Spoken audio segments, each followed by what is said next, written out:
everyone, it's Hannah and Kaylin back again with Double Talk. Today we're talking about something that we feel kind of an odd connection to. When we were younger, we lived in a town called Sparta, New Jersey, which is a short drive away from a town called Vernon. Growing up, we used to go swimming all the time at this place called Crystal Springs in Vernon. Then in the winter, we'd go skiing at Mountain Creek. We still go back and visit to this day, and even spent our 21st and 22nd birthdays in the same cabin in Vernon. During our days in New Jersey, we had this sort of inside joke with our friends about Vernon's very sketchy Mountain Creek Waterpark. In the winter, Kaylin and I would ride the chairlift and look down and actually make comments about how makeshift all of the rides at Mountain Creek seemed. And then in the summer, when our camp would go on field trips to Mountain Creek Waterpark, we would refuse to go at all costs, and we loved water parks.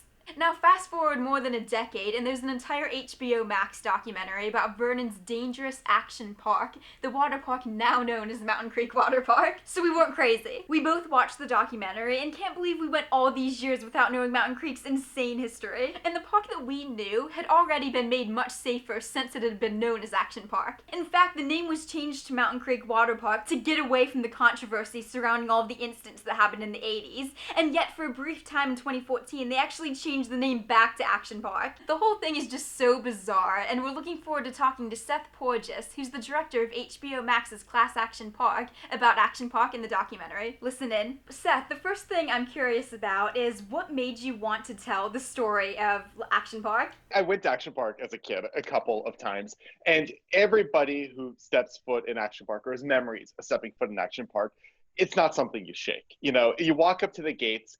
I like to say the very first thing when you go up to like Disneyland is a big castle. Very first thing you see when you walk up to Action Park is a gigantic looping water slide. You know, it taunts you, it teases you, it tells you this is different. The rules of laws of society and man and physics don't apply here. And I had these memories of this place that as you get older, you begin to look back at your childhood and you're like, that was neat, but those memories, they didn't seem real. They seemed like the fantastical, like imagination, right? You look back at all these things as you experienced as a kid, and they're all sort of informed by cartoons or the media, whatever it is. And I just couldn't square the reality of these experiences with what I knew about how society was supposed to function. And the goal of the movie, when I teamed up with my collaborator, Chris Charles Scott, was really to see what was actually real. What did I see that actually happened? It's like a combination between a dream and a nightmare in a way. And it's funny, so I watched the documentary before Hannah did, and as I was watching, I just kept saying, like, it's such an emotional roller coaster, isn't it? It's like first you're laughing because the park is just such a train wreck. You got the cartoons, and then all of a sudden there's a serious injury and a death, and then you're kind of shaken out of that because next thing you know, you're feeling nostalgic. The way it's such an up and down and you're feeling so many different things watching it, was that as a director, was that your plan when you were making the movie from the beginning? We wanted to make a movie that would make you very uncomfortable. You know, like the legend of Action Park, if you look online and you see the articles about like the Wikipedia page and the podcast, it's all kind of taken as a joke because everything is so ludicrous, because it's so wild.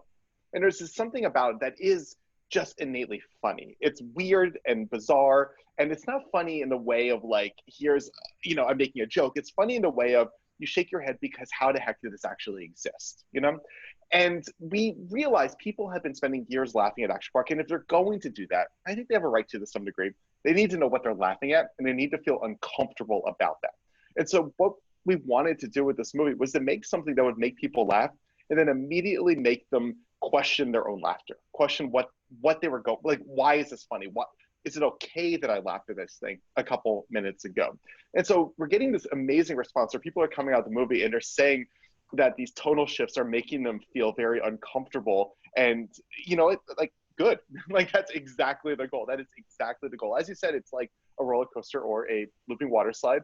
You know, when you spend a day at a place like Action Park, if you get hurt, the minute right before you got hurt, you're having the best time of your life. It's not telegraphed. There's no warning. It's, I'm having a good time, and then suddenly this awful thing happens. And that's what we want the movie to feel like. And I think part of the reason why people feel nostalgia when they're watching it is they kind of remember, or even if they didn't experience it firsthand like us, they kind of think of that 80s free and wild childhood. No seatbelts. No seatbelts, literally and metaphorically. Do you think that a park like that, and really that kind of childhood, kind of two different questions, could exist today? Of course not. And I think you're hit on something absolutely true, which is that people who are looking back at look at this movie, they do feel a sense of nostalgia, and it has nothing to do with the actual park, although people who went to the park do feel that. I mean, people from all over are telling me, like, I can finally explain to my partner what my childhood was like. I think people who didn't grow up in the 80s, I don't think really grasped just how left to their own devices children were back then, and how quickly the change occurred where they no longer were like that. Parents would basically say, go out, come home before dinner, whatever you do, I don't care. And kids were getting into trouble. If they weren't going to Action Park, they might have been breaking into old quarries or old factories. They might have been going into tunnels. They might have just doing all sorts of other things that probably they shouldn't have done, but they were doing because nobody had an eye on them. Action Park was just different because it was these sorts of adventures, kids getting into trouble, kids doing things they shouldn't have, but it was within the veneer and the presumed safety of an amusement park. You pay an admission price and you go on these rides that would effectively be extreme sports masquerading as children's rides, but it was basically this hyper distilled, condensed version of 80s childhood. When I imagine you going and doing the research and the pre-interviews for this documentary, I imagine that it wouldn't be easy to get people to admit that they were part of the danger, like they contributed to this experience that did not end well for some people. Like I said, it could be wrong, but what was that process like of researching and finding people to talk about their experiences working at the park or going to the park? Was it like pulling teeth in a way? I've been researching this topic for close to a decade with some degree of detail, developing sources and interviewing people and trying to understand what the true story was. And when I first started knocking on doors and, asking people about it, there was much greater reluctance to talk about it. It was something, the danger, the reputation, was all kind of winks and nudges. People from Vernon knew, but they weren't really sure if it was okay to talk about it, especially on the record. But then 2013, I made this documentary short about the topic. And we spoke to people who were very closely involved with the park and, family members of the owner and management. And they were very, very open about the safety record and about the reputation of the park. And people responded, I think, to that. People saw that and they saw, okay, if these guys are talking about it, I'm allowed to talk about it. And from there, doors became much easier to open because people saw that it was kind of okay to talk about it. You said you went to Action Park growing up. At what point did you realize that it wasn't all in your head? At what point was it like, oh wait, this was actually a dangerous experience and other people were talking about it? Before I had kind of done any articles, I've given some talks on topic before I'd made my short and now the feature, you'd look online and you'd see just urban legends and rumors and a couple blurry photos of a looping water slide. And I knew when I saw that everything I remembered was true. I just didn't have any proof. And I started speaking to other people from New Jersey or New York who grew up going to Action Park, and they all had a similar experience where they had these experiences. They would tell people about them as they got older, and people thought they were just the boasts of a Jersey kid. It's like, oh yeah, that kid talks a big game, but there's no way that was actually true. And so when we put our short out, and especially the feature, one of the more remarkable responses has been people basically telling me, oh, now I can finally prove to my wife, for example, that I wasn't full of it, that it was real. So it wasn't so much, very early on did I realize everything I remembered was true.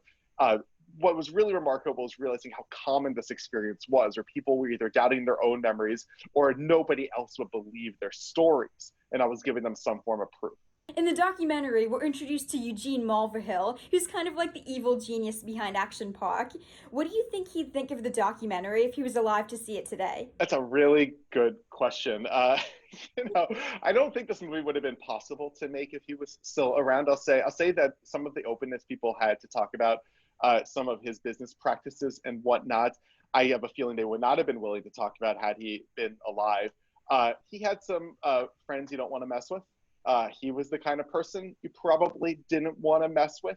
But I think, the fact that he's, deceased a number of years behind us now, I think gave people the opportunity to talk about that. I think at first he probably would not like that some of what he'd been up to is sort of being put out there in open air, but then he would revel in the notoriety and the reputation and actually enjoy it, is what I think. It's not like he was in denial about what he was doing. Like, he knew what he was doing wasn't right and was dangerous, right? And everybody knew what he was up to. I mean, the danger of Action Park was no secret. Everybody knew. And the most amazing thing about the whole story is that rather than deterring people, rather than them causing them to shut the park down, the danger became the appeal. Yeah, Action Park's exactly. popularity was not despite its danger, it was because of its danger. And that to me was absolutely the most astonishing thing about this whole story, and the most Jersey thing about this whole story. Yeah. Right. You control the action. Now, I want to end on this because I think it's so interesting, and I think it kind of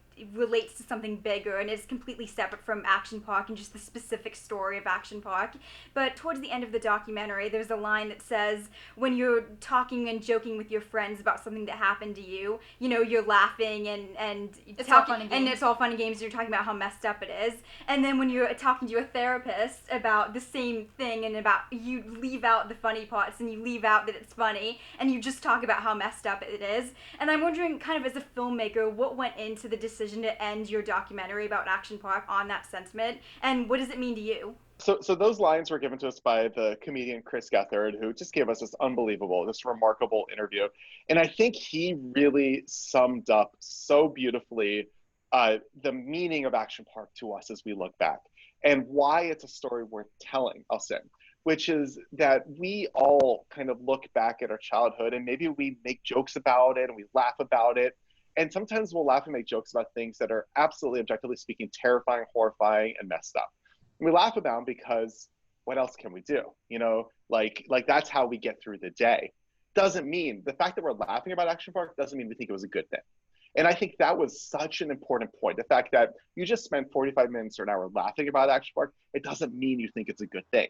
You laugh about it because to some degree, that's a coping mechanism, you know? And the people who went to the park laugh about it because that's how they get through the day. And when you look back and you laugh at these things, you laugh at them, but you can simultaneously feel grateful for these experiences and opportunities to have these experiences, and also know that to some degree they were absolutely messed up.